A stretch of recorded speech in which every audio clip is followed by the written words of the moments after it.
Yeah. Let's see. Another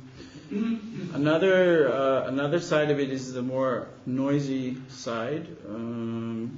Yet more noisy, like one of our favorite bands called Moha, which this is them with some of their gear. Actually, they're also very good friends of mine, but they make quite amazing stuff. This is here in Steim. They were working there a little bit. As you can see, they have a big light rig that they play with. It's a duo of drums and guitar and keyboard. And in concerts, the effect is like this on audience.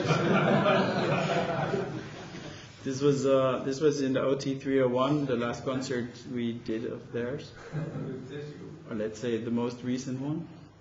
I'm back there somewhere with earplugs in. And I have a little video of that we can look at.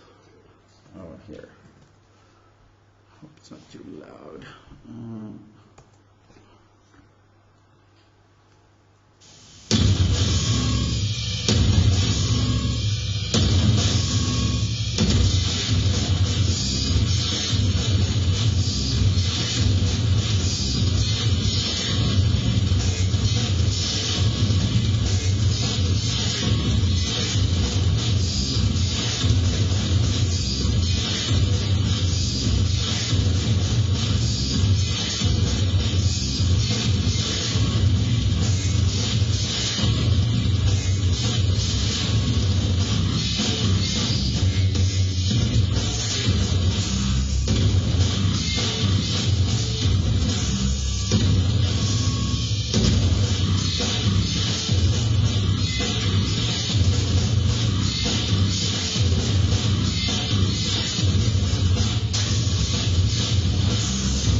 Go on all night, but no, I mean, there's plenty more examples of what we've been busy with and what we've been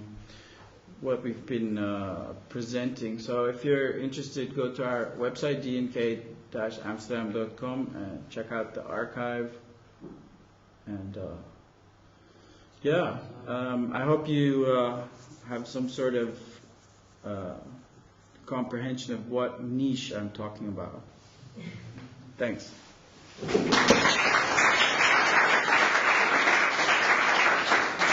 going to be tomorrow. So basically, I'm totally ad-lib. Satan. Exactly, Satan, like all Satan. So I'll start basically directly with music, then I'll do some talking, and then I'll play more music and talk more and bore you to death and all that kind of stuff. All right. So. And yeah, we'll play some Satan, definitely. We'll start with Satan. Where is the volume knob? Where am I? Here.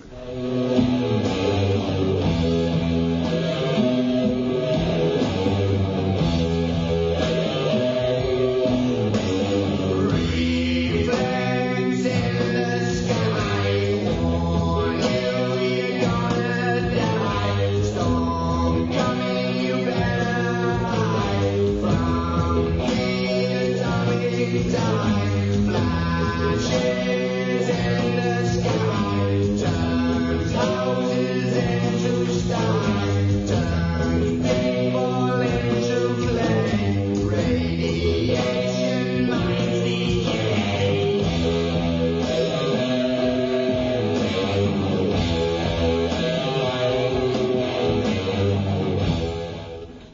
yes, Doom. The lyrics, you know. This is Black Sabbath. This is possibly what I think is the earliest Doom. I mean, some people always say that the Pretty Things were first, but Black Sabbath, this is from their second album, Paranoid. It's 1972. So, Doom. Obviously, anything that's unhappy.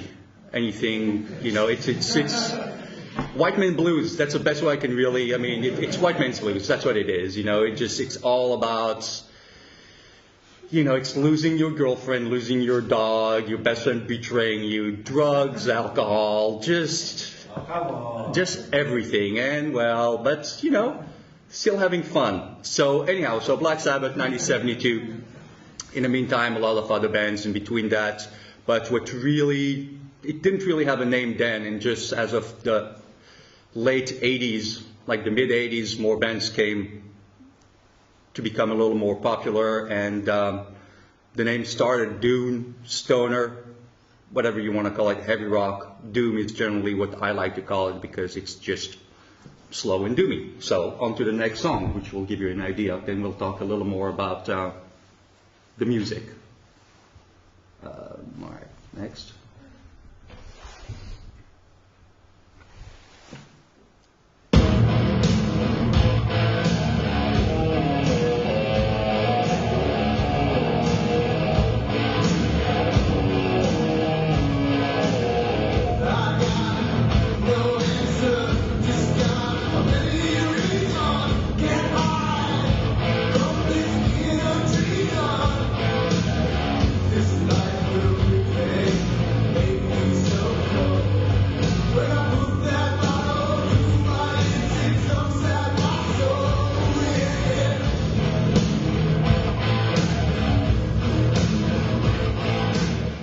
As I said, when I put that bottle to my lips, it sucks out my soul. Well put. This is The Obsessed. Unfortunately, a little bit of self-promotion. This is the band I used to play in. Well, I no longer play with the band. The band no longer exists. But as far as the music goes, it's loud.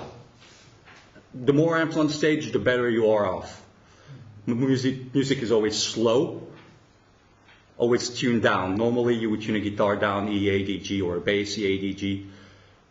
Doom, you would drop down to a D, to a B, to an A, obviously, towards the end. Let's see, what else can I say about this music? Not very much. Mainly white people. Yes. Again, you know, loud. Why? There's a black guy called Doom. There is Iron Man, which is, you know, 3/4 black, but, you know. There are 3/4, yeah, there is a singer who is white, and the rest of the band are black. So 3/4 black, because there's 4 guys in the band. It's a little mathematics, sorry, I'm a little frazzled today. So anyhow, so basically in the 80s, this music was not really that, you know, popular as it is actually now. There's festivals and bands get paid actually quite a decent chunk of change to perform those festivals. There were not that many bands. The Obsessed was one of them. There were bands like Melvins who are not really Doom, but their influence on the genre is just beyond belief. The band Pentagram as well. Most of those bands, it's interesting to note that it started in England, really, Black Sabbath. I mean, they were the first one, but ultimately the genre got really made its really leaps and bounds in the US.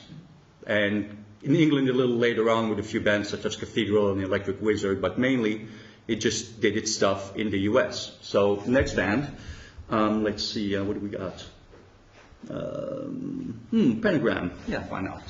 Obviously, one more note, it is metal after all, so there are still a lot of, well, metal references towards, you know, mythical creatures, etc., such as in this track called Petrified, talking about Medusa.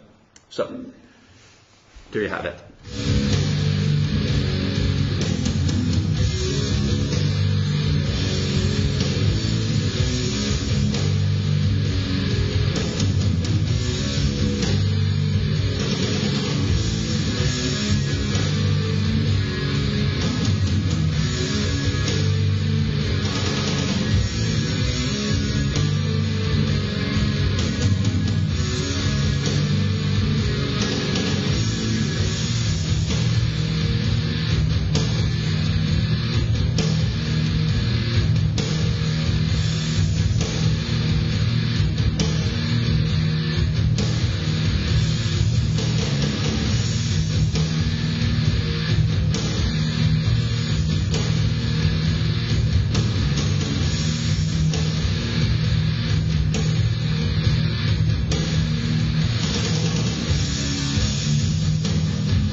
on being slow. All right, so basically this covers kind of like earlier bands, basically Black Sabbath, Obsess, Pentagram. During the 80s, Black Flag's label, SST, was pretty much very much in the forefront of, like, I think, in my opinion, groundbreaking music. Bands like Black Flag, the Minutemen, you know, Husker Du. But there was this band called St. Vitus.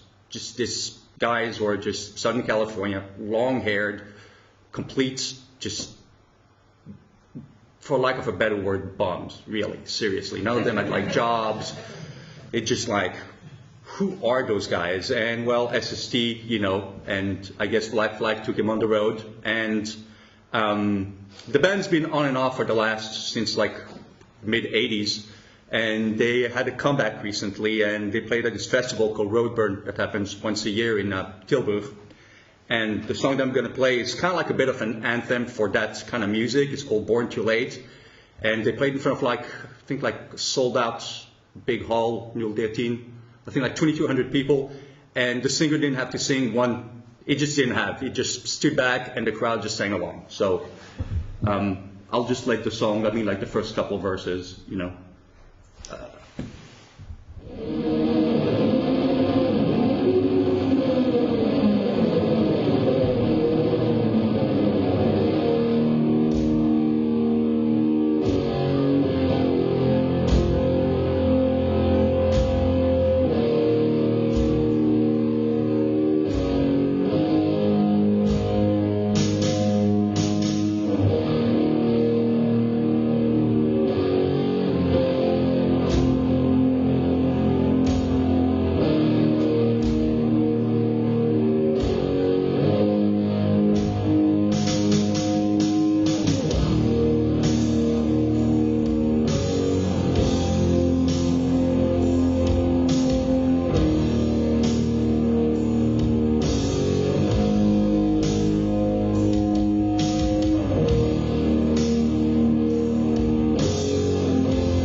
Songs are much too slow. And they are. And they are. So, a little bit about the sound of Doom. Generally speaking, no high ends. Any amp, no high ends. Everything high ends are down to 0. All low ends, mid ranges, depending on the frequency, up. That's what it is. Amps, you know, generally speaking, Sun, Marshall, Ampeg. Again, guitars, generally speaking, Gibson, you know, barely see any Fenders around there in that scene. It's just too nice of an instrument. We need a little blunt accent going on here. All right, back to drugs. Now, a perfect Doom record, I personally think a bottle of wine and some downers. You know, opiates preferably, you know. If heroin's good too, you know, it's your choice really on this one. Next song is Melvin's. This song is really, in my opinion, like basically kind of changed the genre. They brought in different style of drumming, of writing songs, and this song is, well, it's called Boris, but it is, well, it's about heroin basically. So, and the band, yes, and the band had a slight, well, a couple of members in the band had a slight drug problem. So, let me find this. There we go. Tuned down to a B.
Like sin, indeed.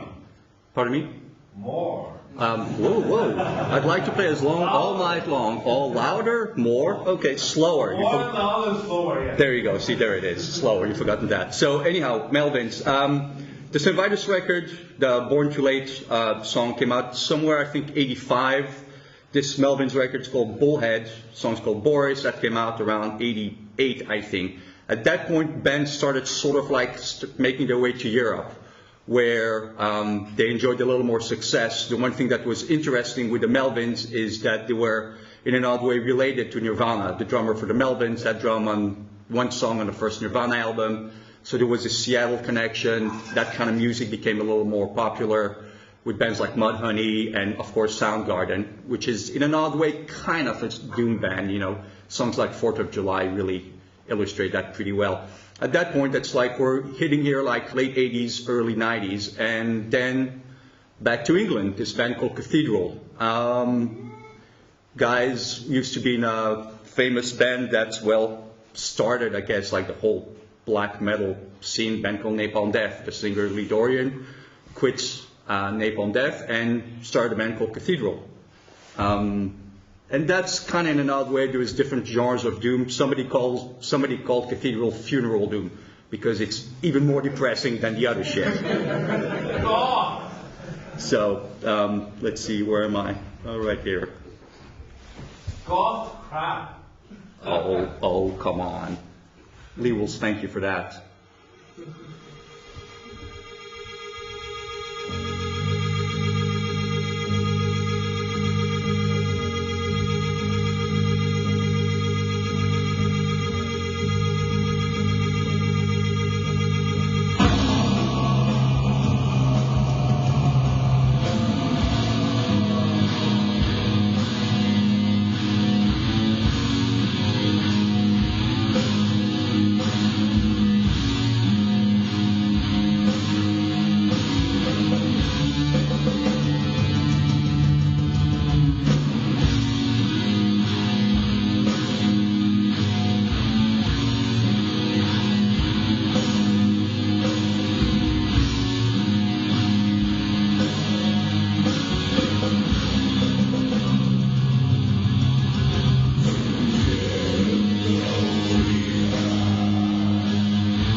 Getting near to the end here. So what do we have so far? We've had, let's see, where we start with, like Fear of Dying, Black Sabbath, then followed by Alcoholic Problems by The Obsessed. Then we had Pentagram with a little heroic fantasy with Medusa, and then we had some heroin problems with the Melvins. Now we have Broken Heart with Cathedral. Perfect recipe for a 16-year-old white boy. Just Upon death. Napalm Death. What about it? It was just kind of fill up the gaps in between. Well, I know it's kind of difficult. I mean, the genre is what it is. You know, there is so much underground you can go and dig. I mean, I feel bad that I feel like a band from Japan called Corrupted, who's been around for a really long time. We're doing some great stuff, but I have to present. I assume that nobody here really knows about all this music, so I'm trying to go really like the basics and all across. So I think Cathedral, Melvins, Obsessed, Vitus, Pentagram, Sabbath, that kind of, covers it. Yes, ma'am. This sort of music thrives like in LA, right? It thrives everywhere. There is bands in Japan, there's bands in Australia, bands. The sun. I would think this is more conducive. This sort of music would flourish more in like England, like mushrooms or something, somewhere really. That's what I'm kind of curious about also. I mean, if you really think of it, it started in England, with Black Sabbath and, stuff like that. But the US, where it started, I mean, well, I guess, Discharge can be considered kind of doom, but not really way too fucking fast. Pardon me? No, that's not doom. I mean, pardon me? No, Electric Wizard is. There's other kind of metal music with a lot of the same really deep, throaty vocals, but it's really fast. Black metal. When did that sort of split off at some point? No, not really. Black metal kind of like became on its own. I think black metal started in the late 80s. I think bands like Mayhem and Emperor started in Norway. There were like 3 bands. There was Mayhem, Emperor, and Enslaved. All of them at that time were kids. I know Dark Throne started a little after that, though. I mean, like the first bands that released stuff was like Mayhem, And I think the Emperor and Slave Split were like one of the very first releases, I think, that were officially black metal. If you want to go really black metal, then you have to think Bathory or Celtic Frost. Anyhow, let's get back to the whole thing. But black metal started basically the music you are. What about Godflesh? Godflesh is Godflesh. It's more like it's Techno? no, not techno. But I mean, like you can have like then you can call the Swans. I mean, early Swans. What is beautiful? Yeah, no, it's great music. It can be doom, but as I said, it's doom metal, so must have some kind of metal in it. So there we have it here. The thing about the doom scene, I'll be done quickly. The thing about the doom scene is that it's really incestuous. Basically, obsessed singer ended up singing for Sinvitis. Pentagram guitar player played in a weird version of the Obsessed. Obsessed bass player played with the Melvins for a few shows. Melvins drummer played with Phantomas. It's unbelievable. I mean, it's totally incestuous because there are just very few musicians who actually. The music is really small, so it's people trade places. It's like musical chairs. Pun very intended. All right, next band, Burning Witch. Yeah. I'll leave it at that.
And here is an interesting switch, vocals.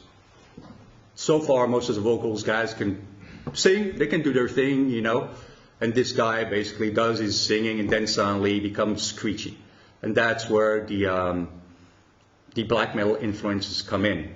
And the last track I'm going to play, it's interesting how the doom scene has changed and actually how very open-minded people are in the doom scene. The next band's called Sun, the album's called Black One, and basically, well, it's drone, but there is some black metal in there, and there it is.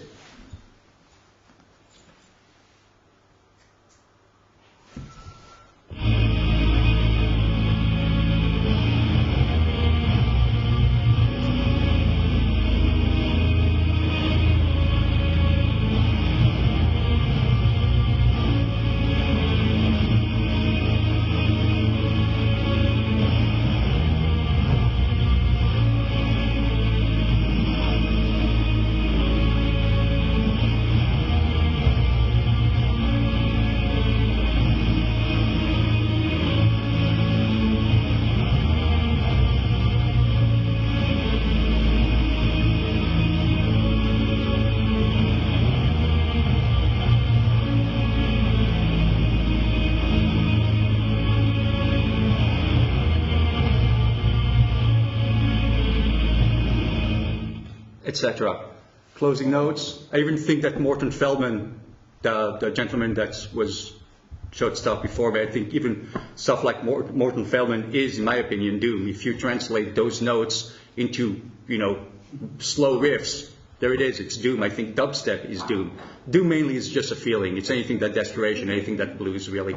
It just happens that a bunch of 16-year-old white kids who never get laid and drink too much alcohol and take too many pills play guitar. That's what happens when you do that. Thank you.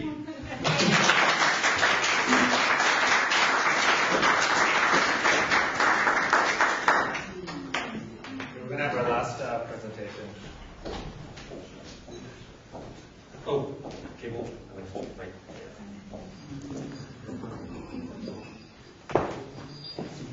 You're welcome.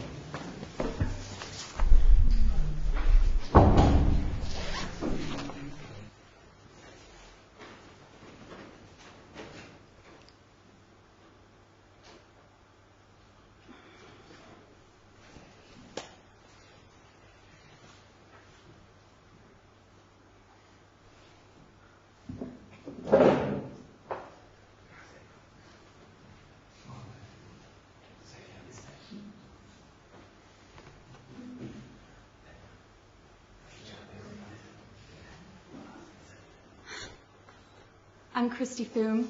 I'm in a band called Modern Witch. I'm from Denver, Colorado. And my friend Picture Plane, his name's Travis, came up with the label Witch House. It kind of started as a prophecy in a best of 2009 list that was published online.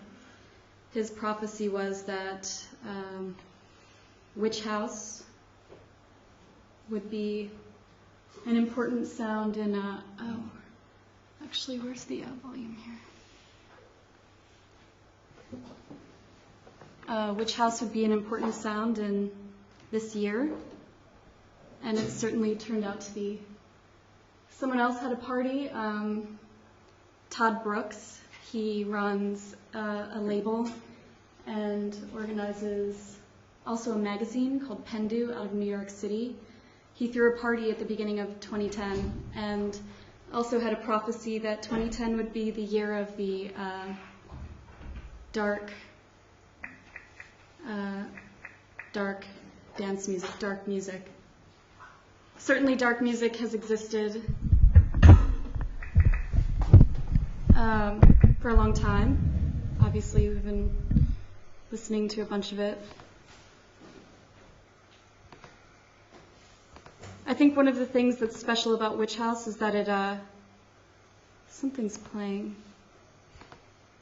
An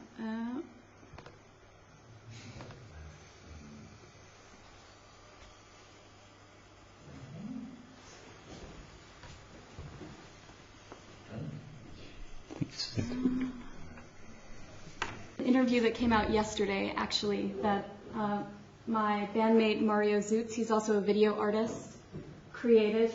It was an interview with him sort of about Witch House, but also about his art. He's a pretty prolific internet artist, which is a characteristic of Witch House.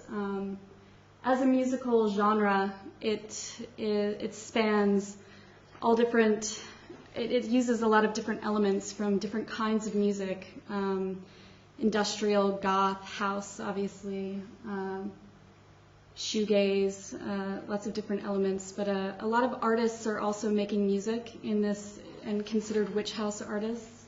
A lot of video art and appropriation. But I think this introduction is a really nice introduction to Witch House. And well, we can start from the beginning.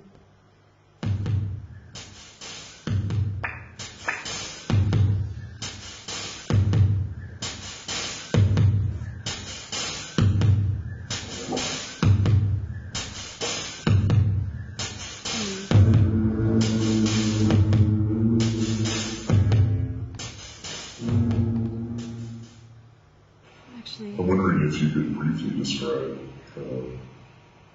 this emerging genre that you're involved in called Witch House, and whether that pertains exclusively to music or if it's Sorry, let me try it here.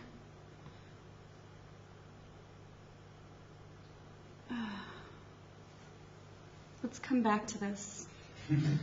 Let's let this high definition Vimeo video load, and we can start with something else. So this is a pretty special video to me, but this is a song by Picture Plane, my friend Travis, right, who came up with the term witch house. And this was directed by another friend of mine who lives in Denver. His name's Sterling Crispin. He's a video artist. And this pretty much has a lot of my friends in it from Denver who make music, make art, and are having this ritual to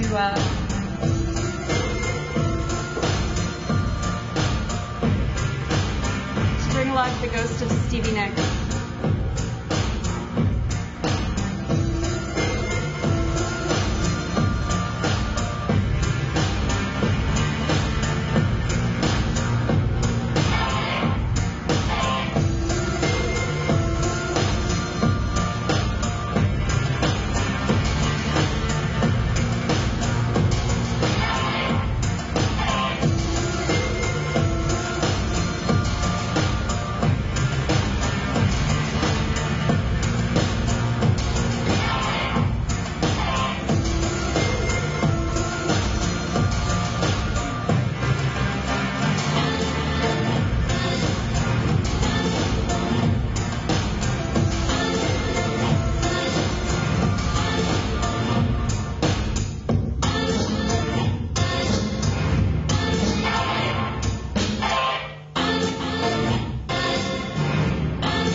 This video was also made in a special venue that has a lot of bands and is pretty famous in Denver right now called Rhinoceropolis.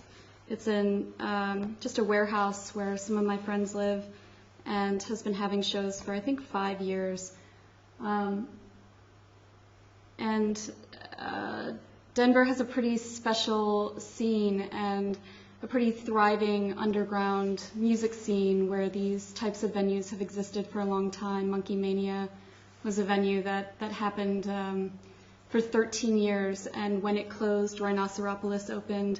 And there aren't many of them, but they do exist, and there has always been one, which has served as an outlet for artists to make art, to work on videos, to have art shows there, but also tons and tons of music. This is another, I guess, sample of witch house music from my band. I recorded this song here at Steim in this very room, and we can start it from here. This video is also by Mario Zutz. But I'd say one of the characteristics, as you can tell, is heavy synths, electronic drums, slower lyrics when they do exist, some dance beats. But I think this song is a good example of lots of different musical influences.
Tourist. Tourist is a band from Los Angeles right now that has had some amazing shows at Rhinoceropolis, where I first met them. But this is a pretty cool video of them playing at a studio in Los Angeles. Again, more synths, kind of experimental vocals. I really love her voice and great. Whoa. Hang on.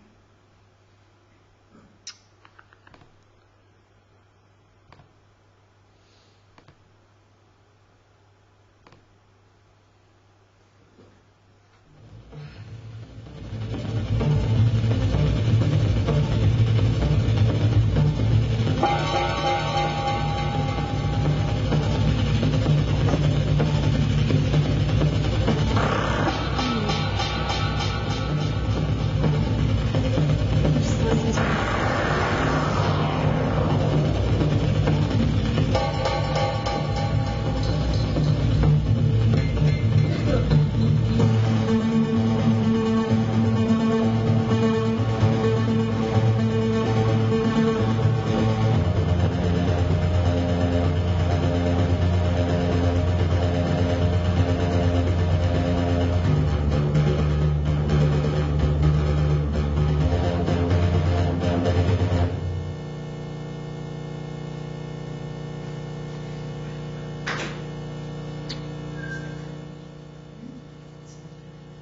I think we're just having maybe some internet issues.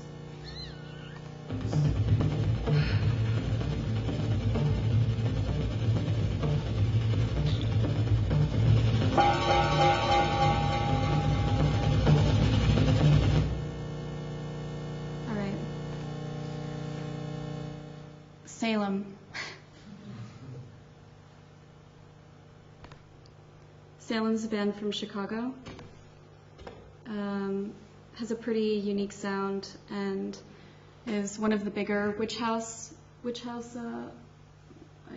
say bands, or reminiscent of kind of DJ Screw type sounds, chopped and screwed with raw beats on it, and sometimes lyrics, sometimes rapping, some hip hop influences.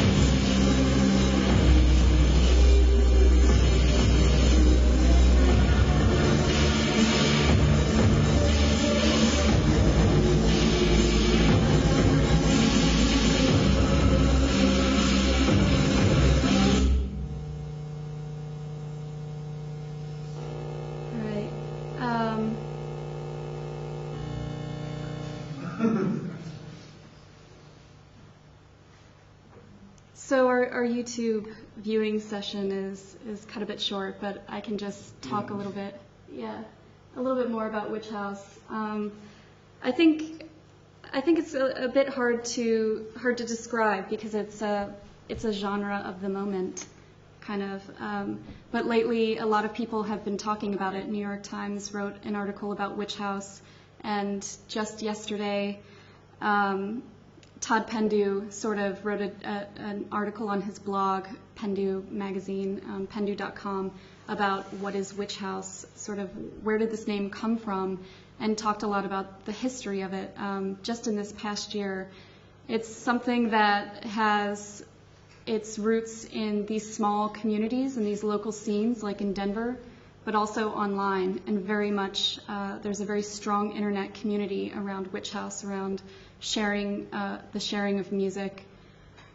Part of Todd's blog talked about how there was a single user on lastfm.com who tagged 500 bands as Witch House, and that's kind of what started some of the confusion about what is Witch House.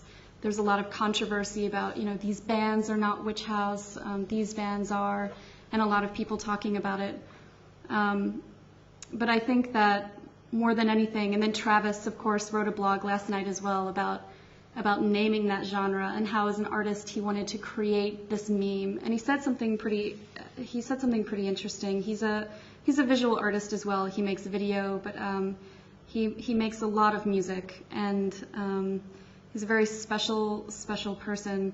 But he uses a lot of magic and occult in his art and in his music. And I think a lot of Witch House, that's kind of true to Witch House musicians. They pull from different places. They make these different mixes, remixes, you might say, in their music, in our music, in our art, and sort of look at that as something that's magical. Music is always a reflection of our current consciousness, right? Of how we're kind of thinking and reacting in this world. And maybe this is a genre that's sort of finding a new way to explore and experience the technical communities we have, the physical communities we have, the technology that we have access to now, and machines of all different sorts. Anything we have access to, sort of using that, creating music and sort of resisting the current paradigms that exist out there for music, politics, life in general. Just sort of finding our own way, creating our own niche, so to say, online and also locally. I'd like to see if this interview. Let's see if I can just refresh, and maybe it'll be better than the music.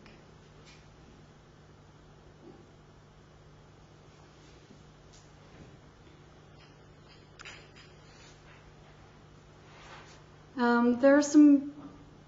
I also wanted to talk about how the music is kind of varied. So it's not just these examples that I showed you of this sort of chopped and screwed synth music that pulls a lot from hip hop, or Modern Witch has a lot of house influence. Our bassist and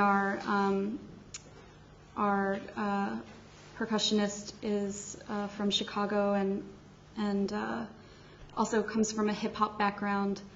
But it's even more than that. It incorporates sort of these bands. I think a band like Gatekeeper, also from Chicago, who creates sort of John Carpenter-esque, goblin-like music, synth music, heavy synths, but also danceable and sometimes even sounding a bit industrial. And there's just a wide spectrum of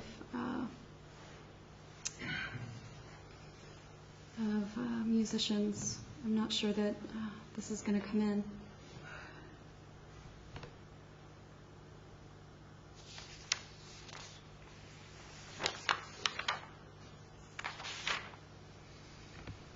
Can you get anywhere? Is the net connection?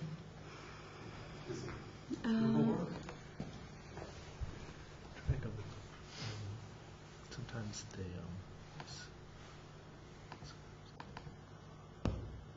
Would there be a way to work on these things?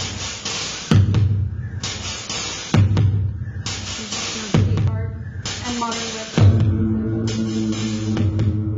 Nicholas O'Brien is a new media artist as well, and he's been doing a lot of interviews with. I'm wondering if you could briefly describe this emerging genre that you're involved in called Witch House, and whether that pertains exclusively to music or if it's an overarching aesthetic that kind of flows throughout your work.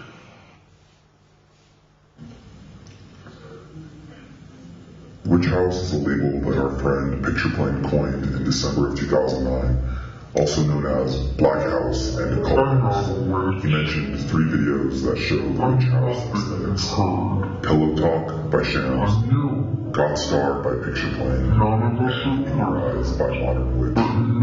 This was the beginning of Witch House. The interesting thing about Witch House is that Pinhas and myself are both fine artists that record music, and this has been the most important part of the Witch House movement, is that there is a strong imagery accompanying the music throughout album art and the videos. It's really amazing how much this genre of music has grown in the last year. It has its roots in goth, industrial, and hip-hop. It's a brilliant mash of them all, and I feel as if this is just the beginning. The genre is still growing and mutating. And you have to understand, a lot of bands being labeled as witch house sound very different. Salem, for example, who have been a huge influence on what I do, make more of a slow, chopped and screwed sound, throwing rhymes over dirty beats and haunting synths. I suppose the one thing most of these projects have in common is that there is a sense of detachment. And you have to understand too, that the whole genre is based and revolving around the internet.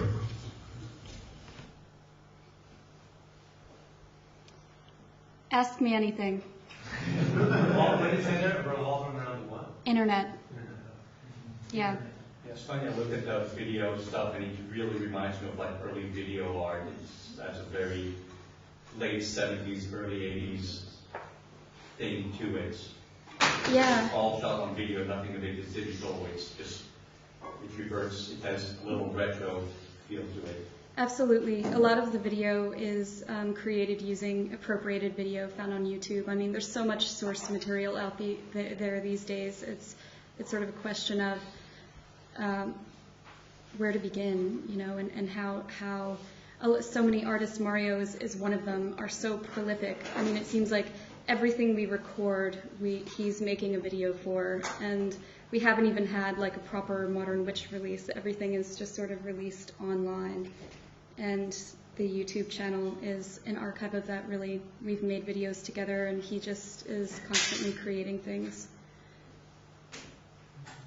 I also think Picture Plane's blog last night, still in my mind, was really good in that, you know, a lot of people are theorizing about where Witch House really started, and some people feel that the chopped and screwed sound, DJ Screw, and Southern hip hop is sort of the root of Witch House, and Travis said absolutely not. Psychic TV, these video music projects were, you know, the foundation of Witch House and where this genre has kind of come up from. And pretty much all the videos I showed, Salem created that video for their new album, I believe. The Tourist was a recording of them. We didn't get to see that though in a studio in LA.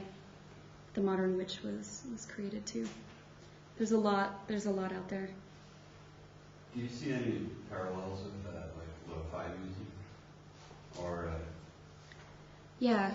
I mean, they say it comes from the chopped and screwed, but there's also like a parallel at the same time, like low concept, like simple pop music or like rock music. Yeah. It's like not musically different. It's like kind of conceptually in the same time. Definitely Very like cross breeding. Very lo-fi. There's tons of crossbreeding, and I think that all of the artists are sort of recording everything themselves, and in a very lo-fi ways. When Modern Witch started, we were using a video camera that we had to create art with to record, and just figured out where to sort of had this great microphone on it, where to set it up in the room, and just started recording everything we were doing. And that's how the band really started. We had our first show at Rhinoceropolis, and it went pretty well. But definitely lo-fi roots. Also, all of the labels. There's a very important label that just moved to LA and is now operating out of an art gallery show space called Show Cave that hosts a lot of music and is very important to the video art scene. They're all video artists themselves who run that space, and also the electronic music scene in LA, amongst other things. But this label is called DeSarro.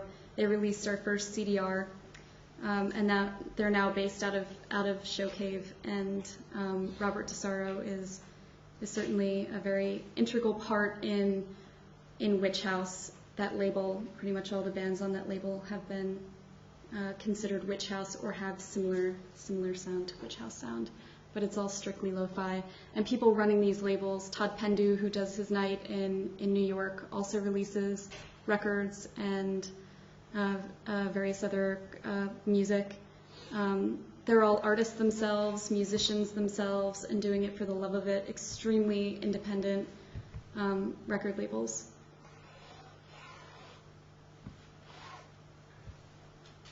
Thanks so much.